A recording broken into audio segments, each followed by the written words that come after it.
मोहन यादव सरकार ने धार्मिक स्थल पवित्र रहें, इसके लिए बहुत बड़ा फैसला किया। फैसला लिया गया शराबबंदी का। यह फैसला 1 अप्रैल 2025 से लागू होने जा रहा है। साथ ही में तय यह भी कर दिया गया कि जिन शहरों में यानी जिन धार्मिक स्थलों के शहरों में शराबबंदी लागू होगी, वहां जो पहले से वाइन शॉप थी उनको कहीं और शिफ्ट नहीं किया जाएगा। मतलब दुकानें बंद तो दुकानें बंद। सरकार का कहना यह है कि इसी से धार्मिक भावनाओं का सम्मान कर पाएंगे। शराबबंदी की तरफ राज्य बढ़े, उस सिलसिले में हमने नीतिगत निर्णय लिया कि पहले चरण में जो 17 हमारे अलग अलग प्रकार के नगर हैं, उन नगर से नगर पालिका, नगर परिषद, नगर पंचायत, इनके अंदर शराब की दुकानें बंद कराएंगे। मध्य प्रदेश सरकार की नई आबकारी नीति में क्या कहा गया है, अब जरा एक एक करके पॉइंटर बताता हूं मैं आपको।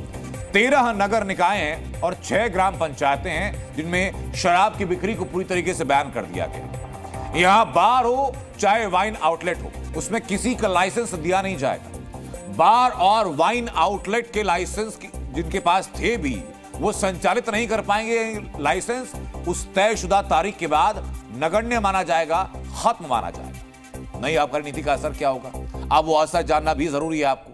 विपक्षी दलों के साथ साधु संत तक सरकार के इस फैसले को कैसे देख रहे हैं वो बताऊंगा आपको, उनकी मेजबानी सुनाऊंगा। लेकिन उसके पहले बताता हूं आपको कि कौन कौन से धार्मिक स्थल हैं या कौन कौन से शहर हैं जहां पर मध्य प्रदेश के अंदर शराब की बिक्री खत्म होने जा रही है, शराब की बिक्री बैन होने जा रही है। उसमें ओमकारेश्वर ज्योतिर्लिंग है, नर्मदा किनारे प्राचीन मंदिर मंडलेश्वर है, नर्मदा घाट पर चित्रकूट है, ओरछा में राम राजा मंदिर है, महर में मां शारदा मंदिर है, इसके अलावा पन्ना में जुगल किशोर मंदिर है, मंडला में नर्मदा घाट, मुल्ताई में ताप्ती नदी है, मंदसौर में पशुपतिनाथ का मंदिर है, बरमान कला लिंगा में नर्मदा घाट, बरमान खुर्द में नर्मदा घाट, दतिया में पीतांबरा पीठ है, कुंडलपुर में जैन तीर्थ है, अमरकंटक में नर्मदा उद्गम स्थल है, सलकनपुर में बिजासन मंदिर है और बांदकपुर में जागेश्वर नाथ मंदिर है। ये तमाम वो जगहें, हर वो शहर जहां पर मध्य प्रदेश में शराबबंदी कर दी गई है। हालांकि संत समाज बहुत लंबे वक्त से सरकार से यही मांग कर रहा था कि जितने धार्मिक स्थल मध्य प्रदेश के अंदर हैं वहां शराब खत्म कर दी जाए, बिक्री बैन कर दी जाए। और अब जब मोहन सरकार ने मांग पूरी कर ली है तो संत क्या कह रहे हैं, सुनिए जरा। बहुत जरूरी था और धार्मिक नगरों में खास तौर से मांस मदिरा का सेवन बिल्कुल बंद होना चाहिए। सरकार ने निर्णय लिया है। हाँ। और इससे क्या है, कई परिवार जो बर्बाद हो जाते हैं। हाँ। क्योंकि खाने ना हो भरे दारू पीते हैं। हाँ। तो वो दारू बंदी से वो दारू नहीं पिएंगे, उससे उनका परिवार चले। बिल्कुल जरूरी है। युवा वर्ग 18, 19, 20 साल का, आज हमारा हिंदू वर्ग सबसे ज्यादा, बच्चे बिगड़ रहे हैं, शराब पी रहे हैं, इस प्रकार शराब मिल रही है, कोई प्रतिबंध नहीं है। युवा पीढ़ी का दुर्भाग्य, ऐसे में सब खराब हो जाएगा साहब। बहुत अच्छा फैसला है ये सरकार का शराबबंदी का, और भी राज्यों में है, उधर भी सक्सेस है तो यहाँ भी सक्सेस होगा। और ये फैसला सामने आया तो इस फैसले के बाद ये सवाल भी उठने लगा कि क्या विश्व प्रसिद्ध उज्जैन स्थित काल भैरव मंदिर पर भी ये फैसला लागू हो जाएगा। काल भैरव मंदिर अपनी अनूठी परंपरा के लिए जाना जाता है।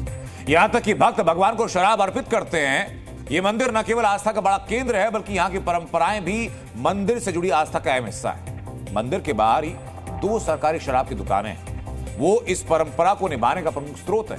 आपको बता दें कि काल भैरव में मध्य प्रदेश सरकार का फैसला लागू नहीं होगा। काल भैरव में शराब बिक्री होती रहेगी, काल भैरव को भक्त शराब चढ़ाते रहेंगे। शराब चढ़ाना बुराई खत्म करने का प्रतीक वहां पर माना जाता है आस्था के मुताबिक। अब जानना यह जरूरी है यहां पर कि मध्य प्रदेश सरकार को शराब की बिक्री से कमाई कितनी होती है, क्योंकि ये तो माना जाता है कि शराब की बिक्री अगर कम की गई तो सीधा जो डेंट लगता है वो सरकार के रेवेन्यू को लगता है, सरकार के टैक्स को लगता है।